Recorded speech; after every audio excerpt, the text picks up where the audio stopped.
Near Camborne, in the mining district of South Cornwall, is Rosewarne, where was once one of the great houses of the county. 200 years or so ago, an avaricious attorney named Ezekiel Gross obtained possession of the place by shady means, and this is the fate that befell him.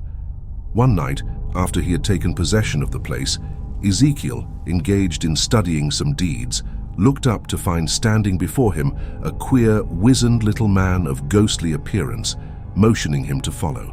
The crafty lawyer, afraid only of losing money, told the apparition to go away, but the little man remained, still making his strange signs. At length, Ezekiel asked what he wanted, and the ghost replied, "To show thee where much gold lies buried." Gold was a bait the lawyer could never resist, but there was something so grim about the manner of his strange visitor that an unfamiliar feeling of dread came upon him, and he was unable at first to rise. "Come, gold, Ezekiel, gold." Ezekiel at last staggered to his feet, now quaking with fear.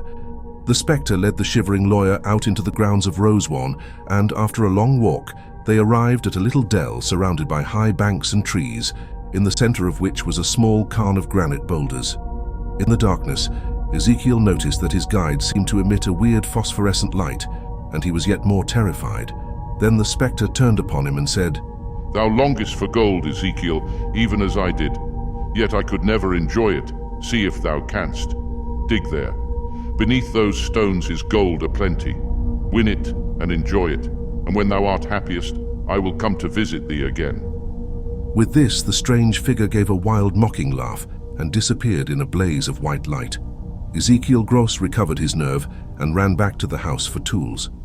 All night he dug and uncovered a huge pot filled with ancient gold pieces. It took him 7 nights to remove them all, and when he had completed his task, he found himself one of the wealthiest men in all the countryside. His ghostly visitor never returned, and after a few years, Ezekiel almost ceased to remember him. Time passed by, and the world forgot the past reputation of Ezekiel Gross. Because of his great wealth, honors and position were showered upon him. Then came a night when he was entertaining a magnificent party in his great hall. Laughter and the sound of music and dancing made the old rafters ring until of a sudden the gaiety ceased as if by magic. In the midst of the hall appeared the aged spectre. Ezekiel did his best to turn the matter into a joke, but his guests could not be roused from their inexplicable gloomy emotions. One by one they made excuses and departed, and at last the lawyer was left alone with his ghostly visitor. From that time onward, whenever Ezekiel had a party, the wizened figure of the spectre was present. He would sit without speaking at the banqueting table or walk slowly among the dancers until at length, gazing full at the Lord of Rosewarne, he would utter an unearthly laugh of derision and disappear. Soon Ezekiel Gross's friends all deserted him, and he was left an old and lonely man, whose sole companion was one, John Call, his clerk. So Gross sought to bargain with the spectre, and had at last to consent to give up all his worldly possessions to John Call.